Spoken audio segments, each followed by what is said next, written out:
मुझे बारिश में चलना पसंद है क्योंकि लोग मेरे आंसू नहीं देख सकते। ये अल्फाज हैं उस शख्स के जिसने एक लफ्ज़ कह बगैर पूरी दुनिया को हंसाया।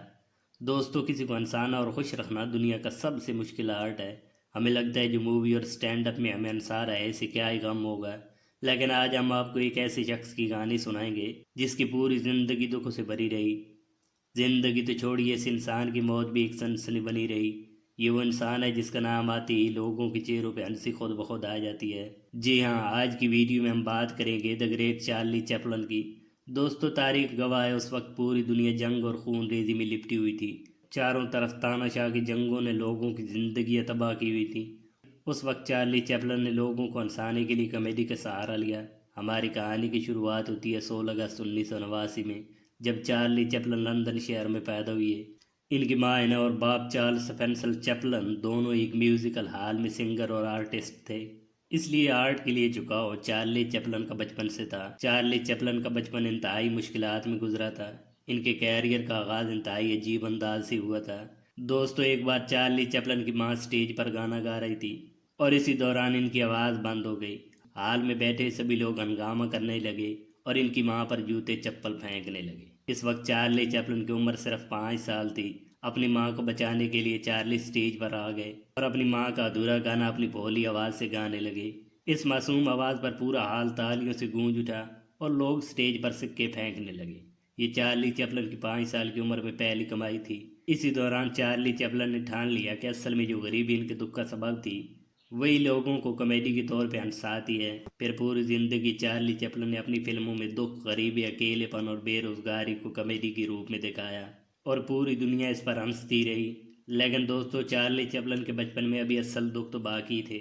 इसलिए कुछ अरसा बाद चार्ली चैपलिन के बाप ने इनकी मां को तलाक दे दी। इस दौरान इनकी मां से म्यूजिकल हॉल वाली जॉब भी चली गई। जिंदगी इंतहाई मुश्किल होती गई। फिर चार्ली और इनके भाई अपनी मां के साथ यतीम खाने में रहने लगे।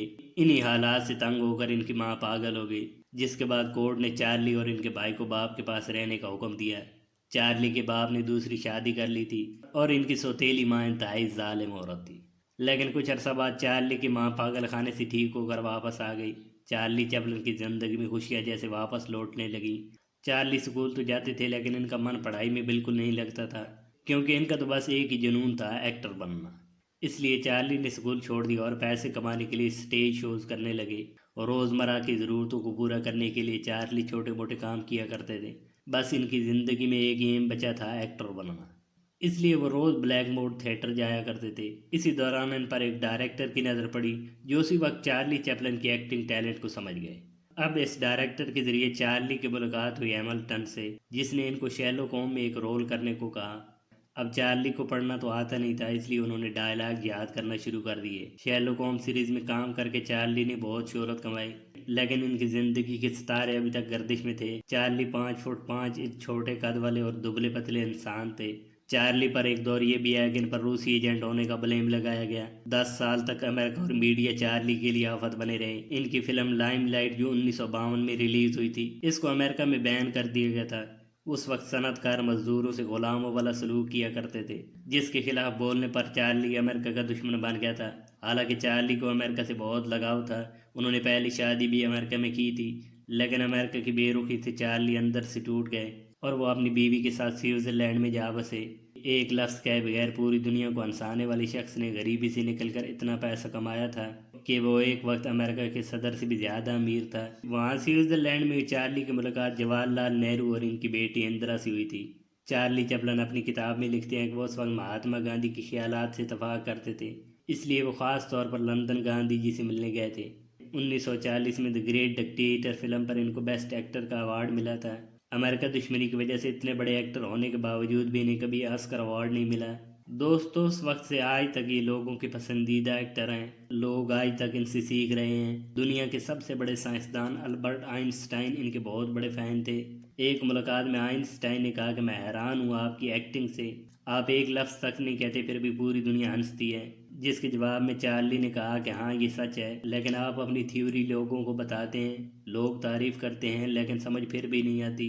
दोस्तों माइकल जैक्सन ने कहा था कि वो चार्ली चैपलिन जैसी ज़िंदगी गुजारना चाहते हैं, क्योंकि इनकी ज़िंदगी एक ऐसी कहानी है जो दुख दर्द और आंसुओं के साए में भी लोगों को खुशी से ज़िंदगी जीना सिखाती है। ये उतार चढ़ाव तो चार्ली की ज़िंदगी में चलते रहे, लेकिन वो ऐसा इंसान था जिसकी मौत के बाद भी इसके साथ बहुत बुरा हुआ।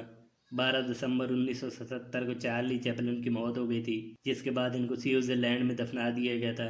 लेकिन सारा तमाशा हुआ चार्ली चैपलिन की मौत के 3 माह बाद, जब कुछ लोगों ने चार्ली की कब्र खोद कर इनकी लाश को निकाल लिया और लाश को वापस करने के लिए भारी रकम की डिमांड की। हालांकि कुछ ही दिनों बाद इन लोगों को पकड़ लिया गया था और फिर चार्ली चैपलिन की डेड बॉडी को एक कंक्रीट बॉक्स में दफना दिया गया था। दोस्तों ये थी कहानी पूरी दुनिया को हंसाने वाली द ग्रेट चार्ली चैपलिन की। तो आज की वीडियो में बस इतना ही, मिलते हैं अगली इंटरेस्टिंग वीडियो में, तब तक अपना ख्याल रखिए।